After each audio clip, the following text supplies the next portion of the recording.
This video will help you to understand and use the concept of showing versus telling. The first question is, what is showing versus telling? Well, it's one of the most important parts of writing all genres of creative writing. Whether you're writing a short story, poem, or play, you will use this concept. The idea is that you write in concrete terms rather than abstract ones. By doing so, you'll provide more of a simulated experience for your reader because we understand the experience the character is going through more thoroughly. Finally, it will allow the reader to lead themselves to a conclusion rather than you stating it overtly. What is telling? Well, telling is a flat explanation of an abstract idea. This might be, for example, explaining the term freedom through conflict and laws rather than how people express freedom through their actions. Sometimes telling is a summary of an idea. For example, I used to hate it when everyone in my family sat down to dinner together. No one bothered with manners. Everyone talked at once. It was mass confusion. This is a great idea for a story, but it doesn't really show us anything. All it does is tell us what the situation is. Also, an issue with telling is sometimes authors or students will give a knowledge dump. That is, they will dump all information about the setting and characters in the first few paragraphs, and this will most likely put the reader to sleep. So you want to avoid dumping everything all at once and instead start to show us things gradually through the story. So what is showing then? Showing is writing in pictures instead of abstractions. You take your summary of an idea and turn it into an entire story. So imagine from our previous example, this summary is turned into a short story about a dinner table where everyone is talking over each other. So the story would be turned into lines of dialogue and action, people doing things. You could write an entire story over that one idea. One way you can tell whether or not you're actually showing something is to use the camera test. The question is, can the camera see it? So you write a sentence and decide whether or not the camera can see what's going on. And if not, then you have told us something and not shown us. So let's see an example of how you might turn telling into showing. So let's say you write a sentence and it turns out, I was furious that she'd read my mail and I told her so. This is telling. Our camera doesn't really know what furious looks like, so we haven't been told what it looks like. Instead, you might write something like this. Slowly she produces the open letter from her bathrobe pocket. Her head tips slightly back so she can look down at me the whole time with a cold gray stare. She smells faintly of menthol. I snatch the folded sheet from her hand and glare back. What, did they cancel your soaps? I ask. Didn't you have anything better to do today than read my mail? So note how the summary sentence is expanded as a brief, compelling scene that includes intriguing sensory imagery. We get the smell in there, we get the sight in there. It makes it much more interesting to be shown a scene rather than flatly told what happened.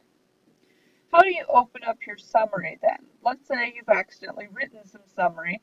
Now, here is how you can work on making it more of a shown sequence. Check every sentence for abstraction and generalization. Look for signs of summarized action. Things like references to a habitual action. If you have to write something like each morning or every weekend, then you're probably referring to something that could be just shown. Verbs accompanied by the word would, such as he would help her get dressed, are often indications of summarized action. You can also then look for abstract terms, feelings, thoughts, things that might lead to more questions. So if you're going to describe someone as attractive, we might wonder how attractive. Everyone's idea of attractive is a little bit different. So then you want to rewrite these passages. Open it up. You want more details, gestures, and scenes. Sometimes you can take one sentence and turn it into several paragraphs. This allows you to expand on simple ideas. In your verb tense, use simple past or present tense. So something like, that morning he squeezed an exact worm of toothpaste onto her brush would be a better idea than the previous idea that he just helps her get dressed every morning. Also commit to a specific day rather than deciding that the character does this every day. Sometimes, though, you do need to use some telling in your stories. There are some limits to concrete language, so you want to be aware of when telling works and when it doesn't. At a certain point, if you add more detail, it will confuse the reader. So you want to make sure that you are relegating your telling to just the parts that really need to be told as opposed to things that you can show a little bit better. Showing also doesn't work well if it bogs down the narrative, so we don't need to be shown all of the little details that lead up to something if the important part is the end result. You want to limit your telling though to backstory, establishing mood, or setting. These are really when telling will work the best for you. A couple of final examples here, and these are individual sentences. So something like, she went home in a bad mood is an example of a telling sentence. So instead you might write something that shows us something. So she stomped home, hands jammed in her pockets, angrily kicking rocks, dogs, small children, anything else that crossed her path. So this gives us an idea of how bad her mood is. Another example, he was an attractive man. The question might be, attractive in what ways? Is it his appearance or personality? Can you picture him? So use that camera test from reading this sentence. A specific way of writing it would be, he had Paul Newman's eyes, Robert Redford's smile, Sylvester Stallone's body, and Bill Gates' money. So we get a really strong picture of how attractive this guy is. So here are a couple of things for you to practice if you wish. You certainly don't need to, but you're welcome to pause the screen here and write out some sentences of your own.